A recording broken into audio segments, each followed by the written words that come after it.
All right. Pirouettes on bars. Bars, bars, bars. Okay. We all know that bars is a very complicated event for many, many reasons. Okay. Uh, just, I think one of the most complicated part is that the kids, that's the event where they spend the least amount of time. Not necessarily because you don't work it, because just out of nature, it's easier to stay on the beam longer than stay on the bars. Okay? So if you can develop a program to have, for example, if you have a group of 12 kids, you have 3 bars, if you want one kid to stay as long as possible, then the other kids are not going to get their turn.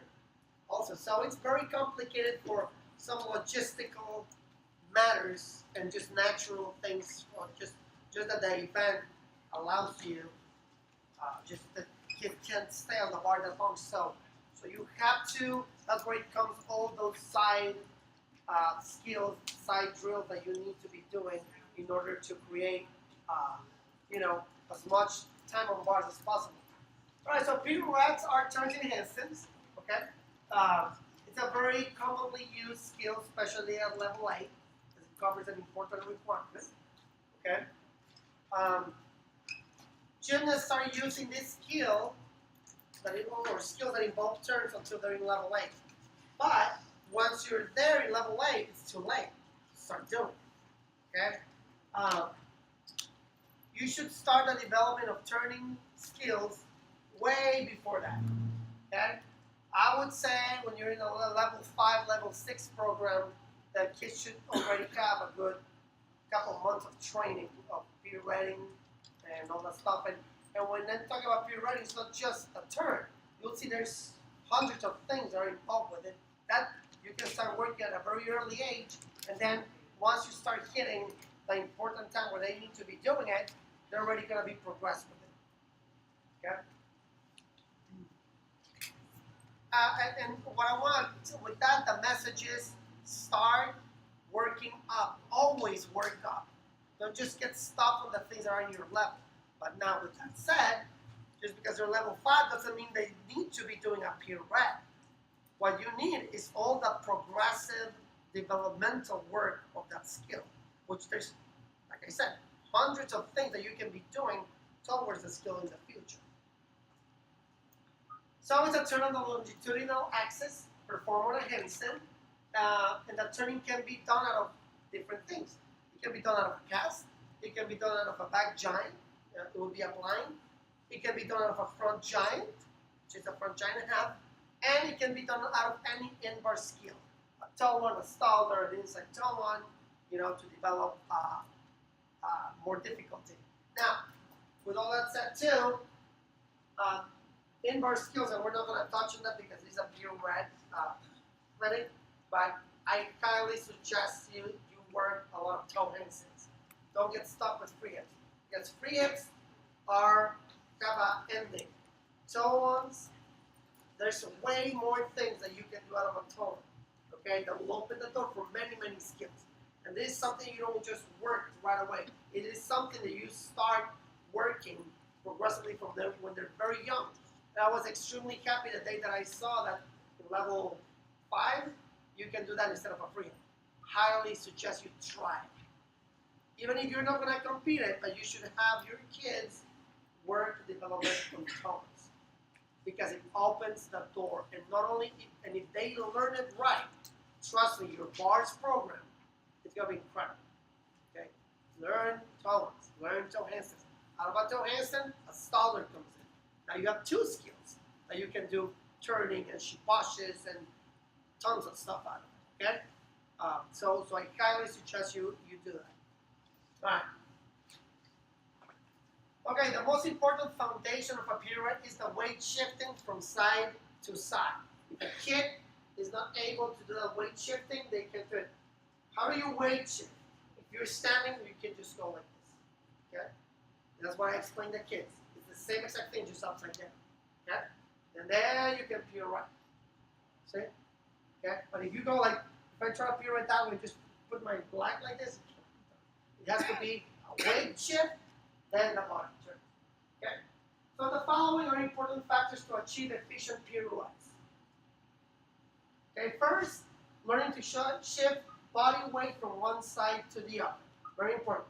Then, a quick and easy grip changing. When we at level 8 start doing pirouettes, unfortunately it's too late. Also, you tell the kids to go like this, and they go, that hurts. And you're like, oh, man, yeah. They haven't done this since they did the last middle circle in level 3 or level 4. It's true, So, you got to make sure after level 3 now, you've got to keep making sure in level 4, level 5, you have the kids do certain kind of things in front of them. It could be front hip circles like this for future wilders. It's a C and a T. We do legs together. Front giants. Okay. One of the strategies that I have in my bars program, every kid learns a front giant with a front giant tap. Everyone does. Especially if I know that kid is going to get to level 10. Why? Because even though I believe that in our bars program we have a really good method that they go into their dismounts, and they end up really being really floaty and stuff. But remember that every one kid is different in their body length, all their measurements, their minds. So some of it, even though they learn it really nice, but after the first after the very first time they go a little close to the bar, they change it. And you have to backtrack all the way to start doing so. So the problem is, the very first time they pull in on a double back and go close to the bar, they're going to change it. They're not going to be like, oh, I'll stay strong with my technique now. They're going to want to just get out of the bar. Okay, then those things deteriorate. They go worse and worse and worse and worse. I was telling someone right here, they were asking me a question about why I full in and why do I like full outs more. I said because everything in gymnastics gets earlier. Ever. When you get tired, you want to do the things early. When you get to the bar dismount, the routine, you're going to want to twist early if you have a full out dismount or a full in. So guess what happens? If you're doing a full in already and you are tired and you do it earlier, you're going to pull in the bar. Okay, you want to avoid it. So going back to the front giant conversation, because those are things that happen, I would really like to have a plan B for this, which is level 9 or front layout half, level 10 or double front. Easy because they can already do the tap. So we gotta train that stuff always. And so just for you guys to know, as a coach, I found out that when you have a plan B, you're way more patient. Always, when you start to get to the higher levels, you're gonna start and you decide what you're gonna teach your kid about. Same bar release. My suggestion would always work at the catcher and a J. Both at the same time. Work one day one, one day the other, or a little bit of both. Because if one doesn't work, you're still calm that you have the other. If both don't work, then panic. Alright. So we got forearm and wrist flexibility, like I was saying. Very important to keep that program going like this. Upper body strength, and the tightness and the awareness of the correct shape to hold while performing the half. We backtrack all the way to the beginning of the shaping and molding. If they don't have those correct lines and how to move from one to the other, they're not going to do it on the bar. Okay? When they're upside down. Turning direction. What direction should a gymnast turn to? Interesting question. Ideally, it should be done to the same direction to which they turn their round off on the floor.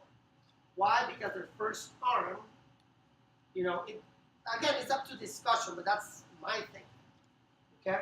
The first arm, I think, it's pretty strong support, so that's where they should pirouette. But, again, the round off might be different to the twisting side. You know what I mean? They're twisting side. Now, if that happens, I will go with the twisting side. Okay? Now, you have to be present that if they put their right foot in front, the right foot in front, that twist, they're twisting left. They put their left foot in front, they're twisting right. Remember? So it depends on the philosophy and the vision, which side you're going to turn. Okay? And everybody was here the last For advanced stumbling, if you were here, we talked about you need to be in touch. When you're working this, if you are not the level 4 bars coach, you need to be in touch with them about what side they're going to do the dismount. It all starts there because you want to pirouette and blind everything to the same side, so you end up doing giant fools, okay? And not doing a half and a half to the other side, okay? Because you're going to have to change it like that. Okay, yes? Well, we educate them on it. I mean, they're pretty experienced, so they know kind of like from the very first time that there's a lot of different ways how to test where a kid should twist. It's usually obvious. Okay, I do 3 tests. I get a kid here. I'm not telling her what they're gonna do. I have her here and say, "Hey, Susie, walk forward." And I tell her when I'm gonna call you. I'm going to call your name, and as soon as I call your name, I want to see how fast you can look back. So they go like this, and I say, Susie, they go. That's their dominant side, right? That's their reaction. Turn this way. You know, so I see that, I note that. Then I have them do a jump. So, and I'm not telling them that we're doing this test. Then you tell them to jump up to a panel or just do a jump half twist and see where they feel more comfortable. They say, okay, do a jump half twist to the left, and do a jump half twist to the right. Then, the third one, on the wedge, you have them sit there and say, Susie, I want you to roll down as fast as possible. You go, and you'll see, and then you put them to the other side, and you will see which way, and ask her too, which way do you feel comfortable? And usually they'll tell you the same side every time, and that's how you decide. Now, and then they would come and do the run up to the other side. I wouldn't bother to change it. Okay? Yes?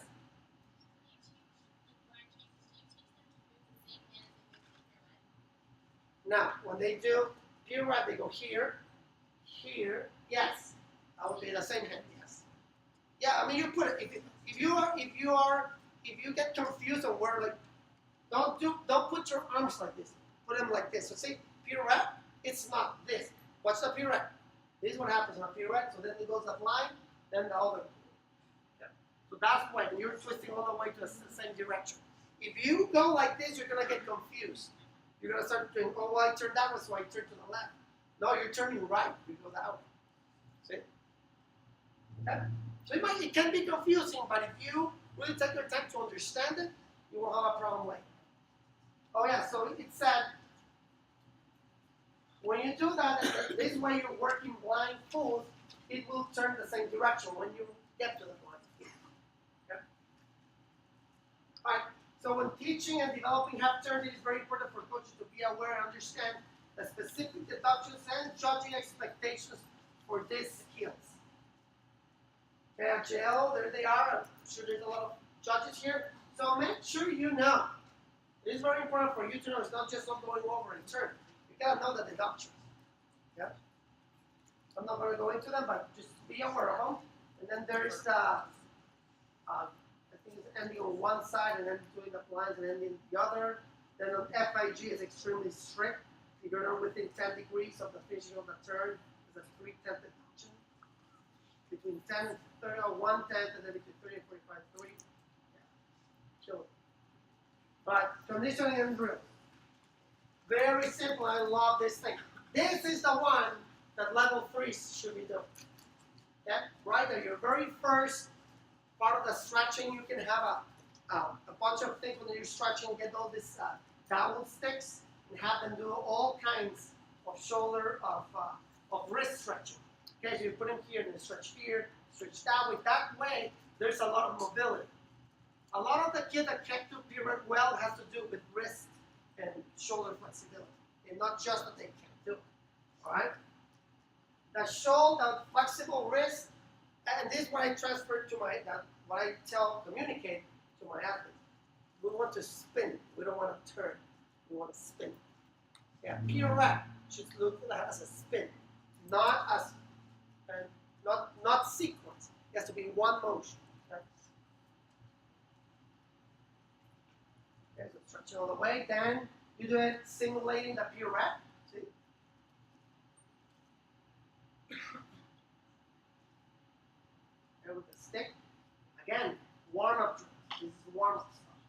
that they can be doing as soon as they get off the bar. Okay? Then you do it. I'm sorry, that one doesn't look too fast. It's too much. But it's with a weight bar. Okay, with I think it's a 6-pound weight bar. You know those weight bars that come in colors? Very good. So she's doing it right there, and she has to use a little bit more wrist strength to turn it around. Okay? And the point of this, what I tell them, is to keep the bar straight. If it goes like this, it gets out of balance, that means you're not pushing. Okay. Then we get one arm handstand holds against the wall with both arms. Okay, so what you do left and then right. You can do it both in front and back grip. Just be careful with wrists when you're doing too much of this.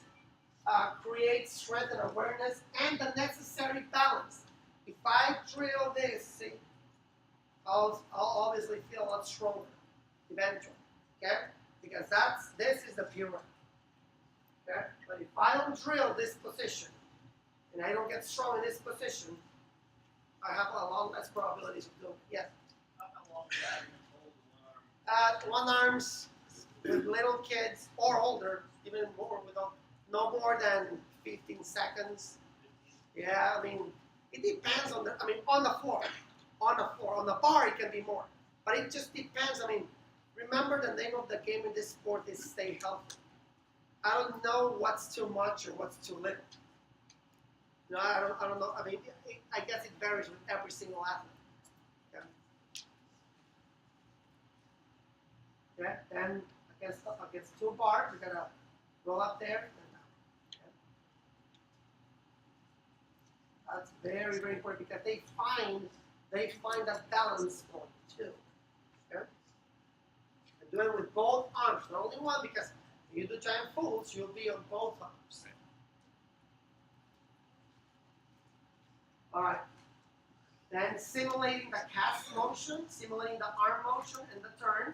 Okay, right there, that's a cast to handstand, right there. You got it? That's a cast to handstand. You do it a regular grip, and then you do it with mixed grip, with the hand that you're going to turn. Okay? So right there, you're casting with, you see right here, your right arm is in front. Getting strong in the position. Remember to do something like this and like this. It's different muscles. Okay? Even though both work the same way, but out here you use more in here, and here you use more.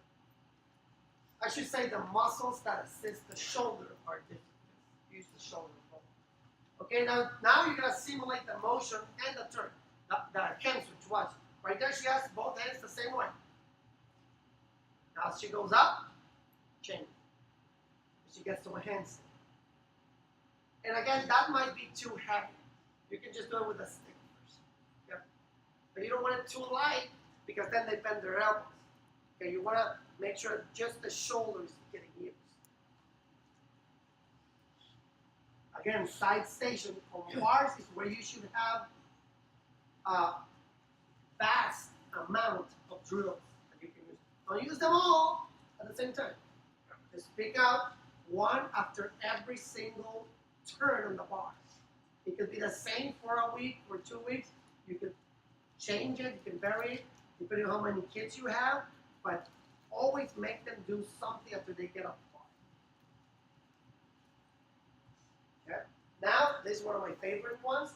See her, she's already in that position with one hand turned in and the other one normal, and watch what she does. That's the pirouette right there. And again, I think that bar is too heavy. We use with the little kids, we use something, I think it's a 2-pounder. So that's a 6-pounder. You can always use a bar. You can make your own big dowel and then just put 2 pounders on the sides or 1 pounder in each side so it's not heavy, but it still provides them with some weight. Okay? Weight transferring. Spinning over the bar is all about the weight transfer. If they don't know how to, going back to our conversation, if they don't know how to weight transfer up on top of each hand, there's going to be no spin. It's not an easy concept for the kids, especially when they're up on the bar. They're just thinking about survival. They're not thinking, oh, I gotta shift my weight, then turn. They don't think about it. You have to create, let me put it like this. You have to create habits that will make them not be able to do it wrong later. You know how they develop bad habits and they do it wrong all the time? You have to develop such habits that it's impossible for them to do it wrong. Get it? So you have to go the other extreme. Drill them and teach them from the beginning a habit that you want them. So the very first time they do it right. Okay? All right. Also make sure you're switching grip directions when you're doing that. Don't only do the weight transfer like this. You gotta be shifting too, or just do them in front grip or alternate. Traveling side to side. This is really important.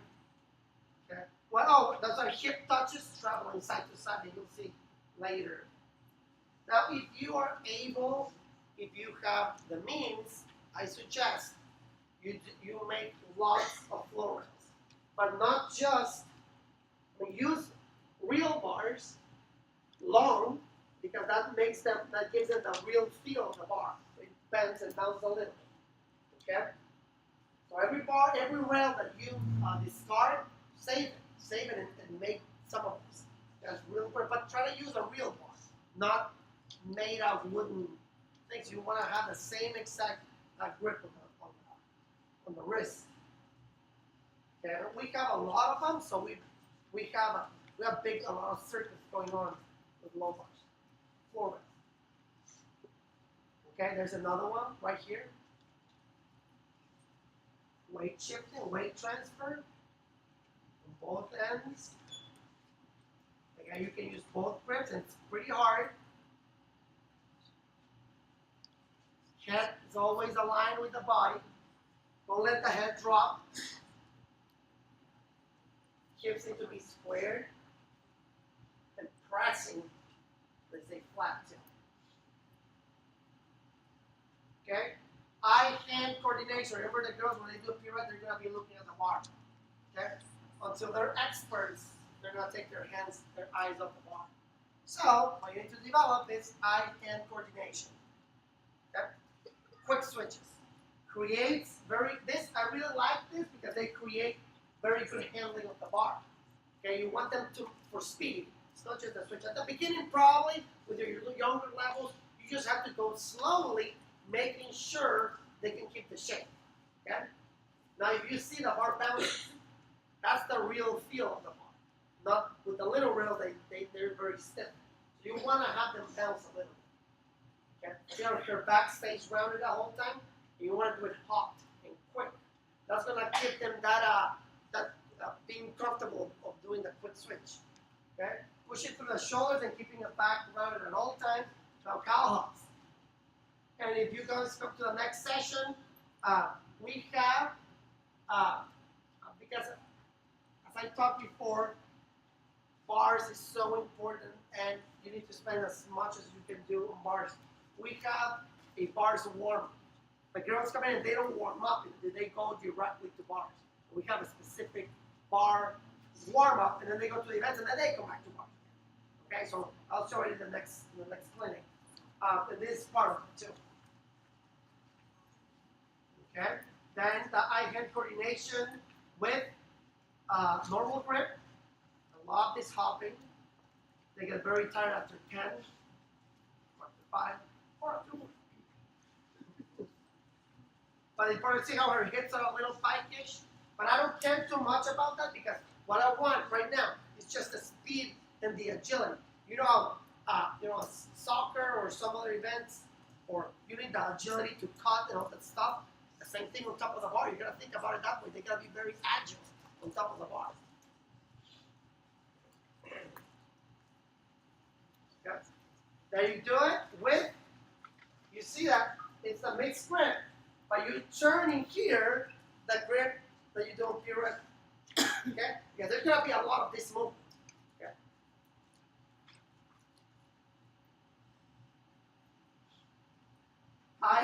More eye-hand bar coordination, dip grip switches.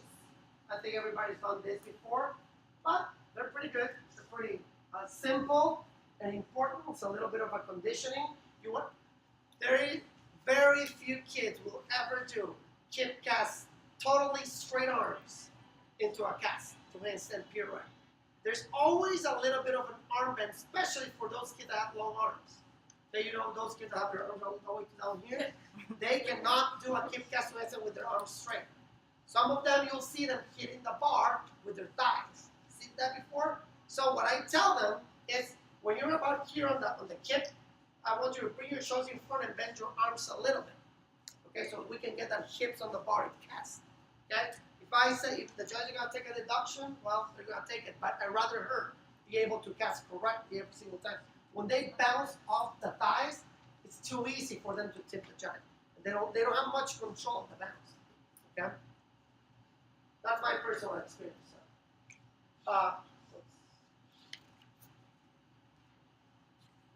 Okay, and then just small casting. And again, these are drills that you're doing with your level 3, level 4, level 5. It's not for a kid that's already for the pirouette. Okay? These are all things that you have to do for years. Okay? And again, remember that this is still they're going to use forever afterwards. Especially kids who go 8, 9, 10. They're young and they'll do level 10 maybe 3 years before they graduate. All this stuff, it's you're laying the foundation for them to be really good on bars and comfortable learning stuff.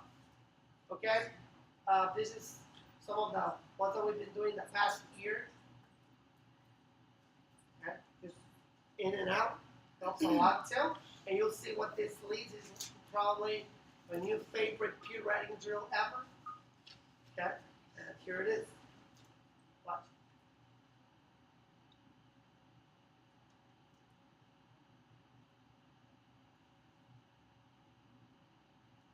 That's the pirouette. That's how I want them to do the pirouette on the way up. I want them to get to hands and then turn. Okay. Call it the turning rainbow. Turning.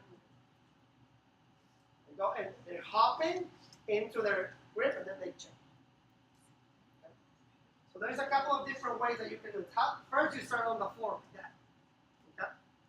And in this way, you are already educating them that the pirouette is on the way up, not from the handstand down.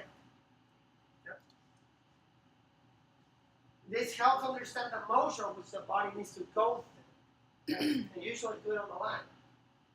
Okay? Then put the bar against the wall. You can put a panel in order to make it a little bit easier. Here, just turn it.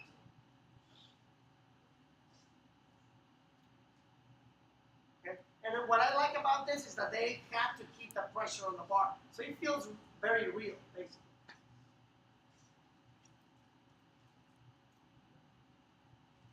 Another one. As long as they don't go like this, she does it a little bit here, and up till today she still does it like that. Go like this, and then they turn. I want them to go here, and then everything here moves at the same time. Okay, this is to open up and not leave the shoulder behind. Okay, there's another different way too. You can do it against the wall. All right, and this way you have a little bit more control. It's a little bit more real. Very important though that when they're turning and ending, their hips are open and not keep them tight. Don't keep them closed like that. See, open up.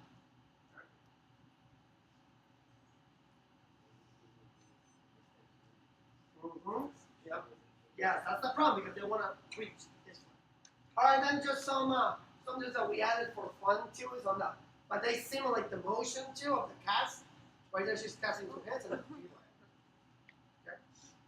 She's getting loose there. So the point of this, maybe the ball needs to go a little bit further back on their feet, or probably further in front. I'm not sure.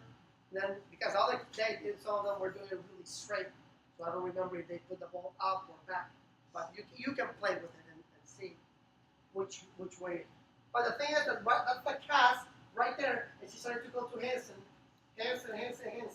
and try to push and turn fast. Okay.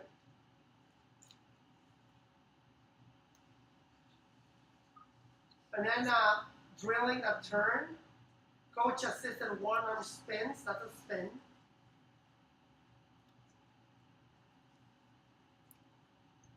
Start on front grip.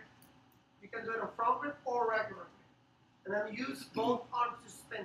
Don't just drill the arm on which they're going to pirouette.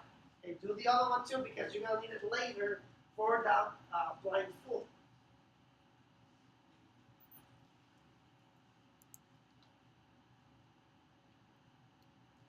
Okay, then we go on slanted boards too. And this one is for shaping.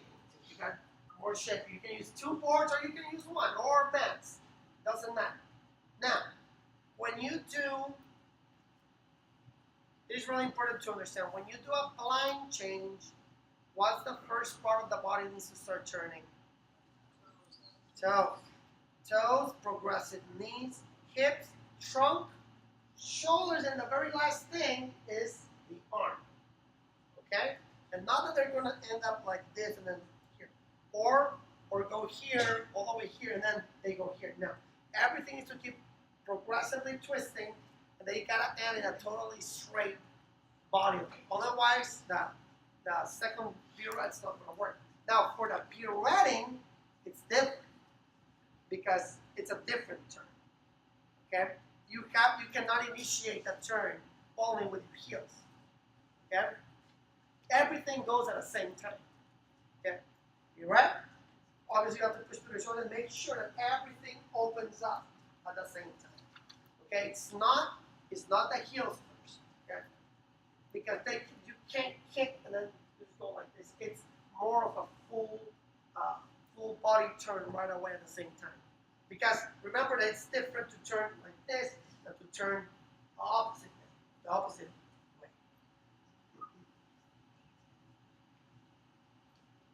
There's another one right there. Now this one, the other one started. Okay, see that one starting on their belly. Okay, so right there, we're gonna want everything at the same time. Okay, a little bit of the heels first, but there, the whole feet needs to be way more significant how they start turning through their feet. And now, the other one, you start from your back.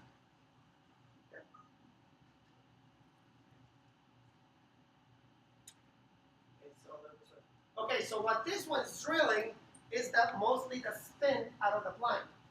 When you do a blind full and you want to do it spin, you don't start the spin right on the blind. You do the blind and then spin. Okay? So you'll see a couple more drills. So see, she does the blind and sets up and spins. Okay? You can't, if you go too fast on the blind, you're gonna reach. That's where you're gonna close your shoulder angle. You don't want to do that. Okay, so here's some of the ways to do a slow blind into a spin. Blind spin. Blind spin. Blind spin. Blind spin. Blind spin. Yeah. If you have a long line of bars like that, instead of doing 2, 1 and get up, 1 and get up, 1 and get up, it's way more efficient and you get a lot more numbers done.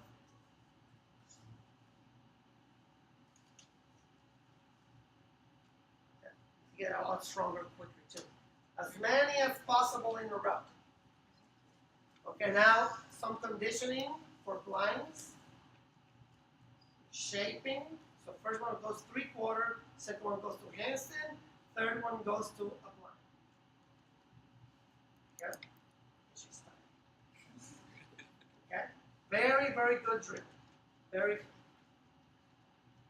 So 3/4. Oh, this is really good for the kids that are learning giants too. You don't need to add the blind. You can just go 3/4, 3/4, handstand, handstand. But as soon as they're done, they gotta roll back and then roll back again. Quickly. You'll see that.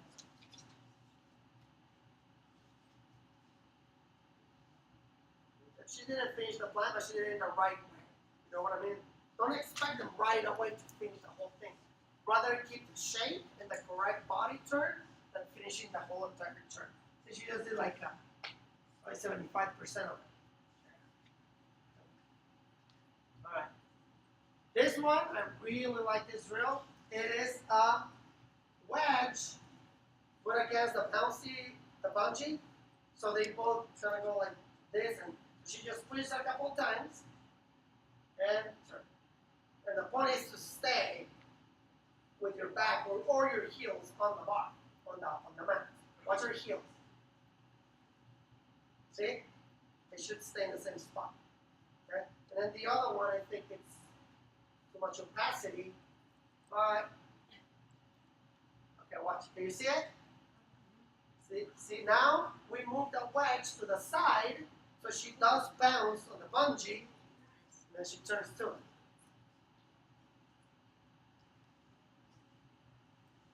And then try to do it as early as possible.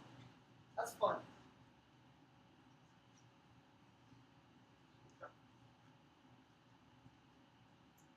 See? Bungee and then the wedge. All right, and then if you haven't seen one of these, they're very, very good. Put a ball between the bars, and just bounce up.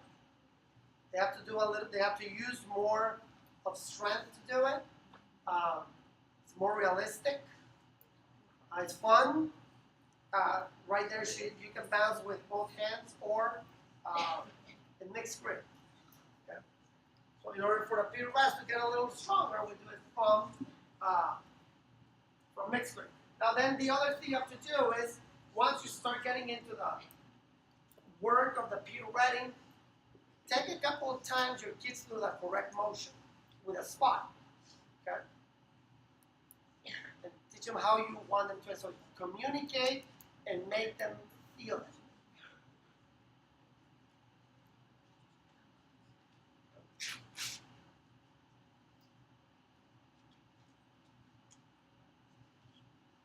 Alright? So it's not a handstand and turn. Did you purchase that ball? Mm-hmm. What company? Actually, it's a guy in Ohio. He makes them. I think Louis has his email address, right? You can Google it. I've seen them. Okay. His name is Stat. I think other companies make it too, but did he get a patent or something, Louis? Or yeah. So he makes it. And how much are they? 150, 200? It's not too. I'm not sure. But he's really cool. If you contact him, what's his address? Do you wanna? Someone wants to write it down. Do you have it there, Louis? Okay. All right. So anyway. All right. So we got now spotted pirouette, staying disciplined with finishing in a handstand. Now let me talk to you a little bit about spotting on bars. Okay. See how she ends on handstand? You don't want to end anywhere else. See, she does the pirouette in front.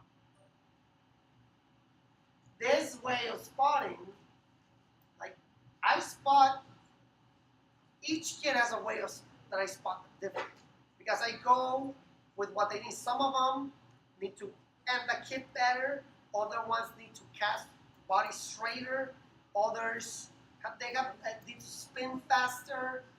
There's different needs, so you gotta spot for those needs. You gotta really know what the kid's strengths and the weaknesses are. Okay? So you'll see, I think this kid turns the same exact way as this other kid, but I'm spotting her totally different.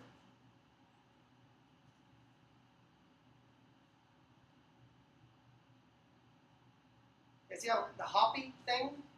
I mean, all that's developed from the hand-eye coordination. I mean, these kids have gone through all those drills for a long time. So spot them and notice I'm spotting her from her hips. Okay, because she can cast handstand really good. So she doesn't need me to assist her casting. The other girl needed it. And remember, spot for technique. Don't spot for because they're scared. Okay? If they're scared, they shouldn't be doing it anymore. Until they're strong enough and they feel that they can do it, then you start taking this step.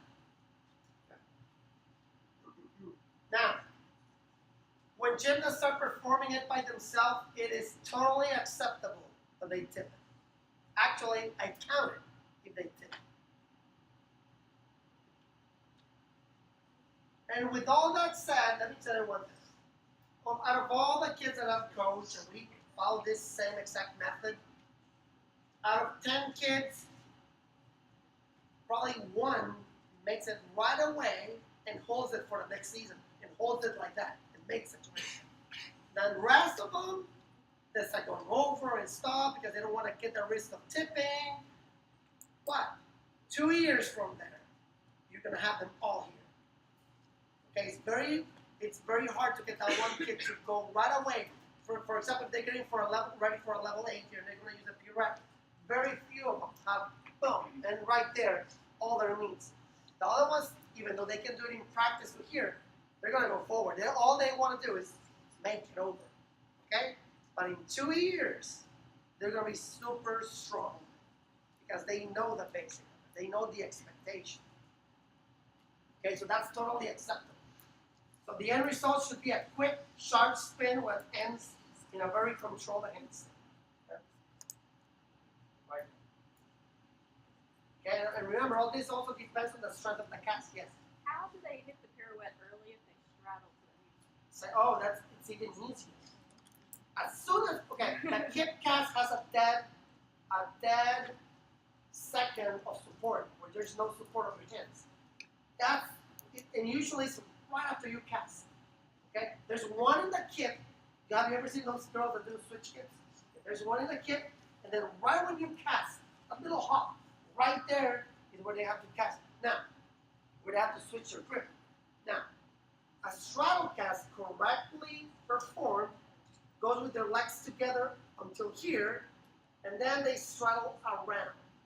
So what we do is we do the kip cast to here, it's to a hop, to a pike position, and they gotta end like this. Then they straddle, and because when they start bringing their legs together, they can spin. So actually, but they have to be really good with that. Remember, there's things that are easier a certain way, but it's harder to do that way correctly. A straddle cast done correctly is not easy. I mean, why? Because a lot of kids with straight body with the legs apart, that's not a straddle cast. A real straddle cast done correctly, right?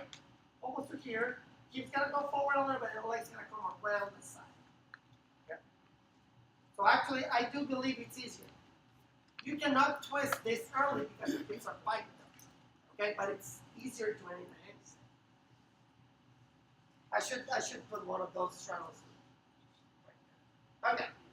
Any question about the pirouette? We're gonna move into planks. How am I doing with time? Am I good? How much longer do I have? I think it's good. Okay. All right. So now drilling the plank change. First of all, you need to have a correct giant. Okay. If you don't have a correct giant, this becomes very hard. You're swimming against the current. You still can get to the other side, but you're swimming against the current. And you want to make sure you go with the current, and the current is on your side. Okay? And all that is going to be with ears of correct giants first. Okay?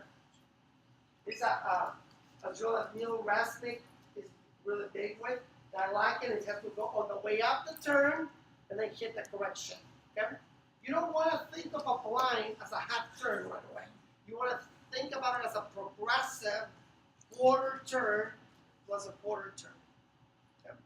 To a handstand. That. Okay, so it gets blocks, and then you just go walking.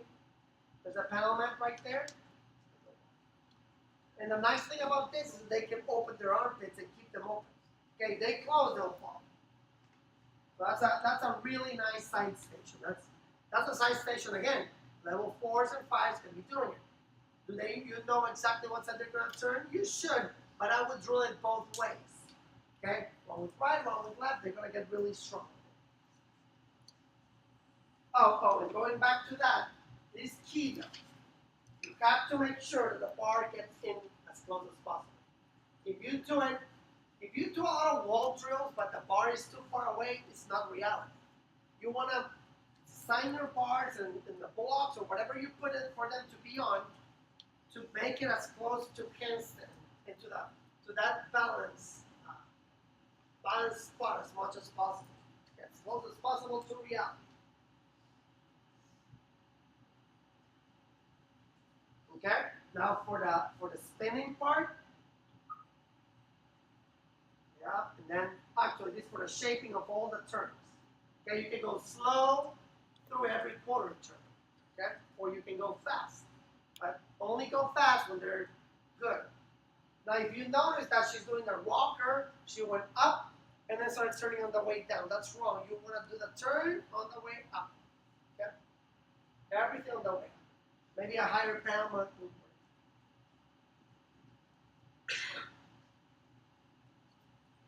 Okay? Lots and lots and lots of swinging half turns. Lots of those. See how she's going gradually turning on the way up. Down and up.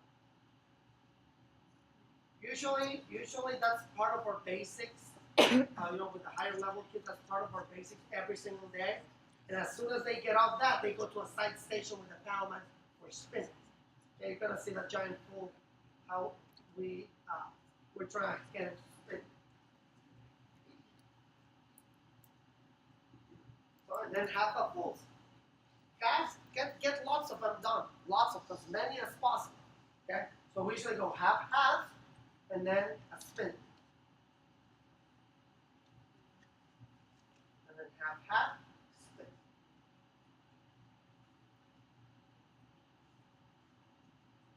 And now, one thing I forgot to put there was the way we started. This is a little bit more of a progressive of spin.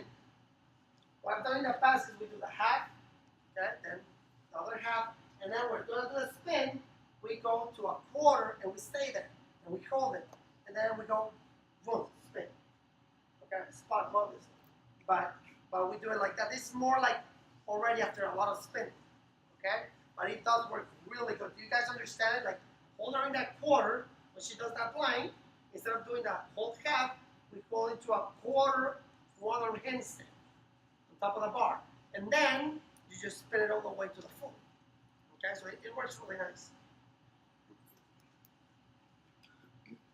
All right, I think that's it for this. All right.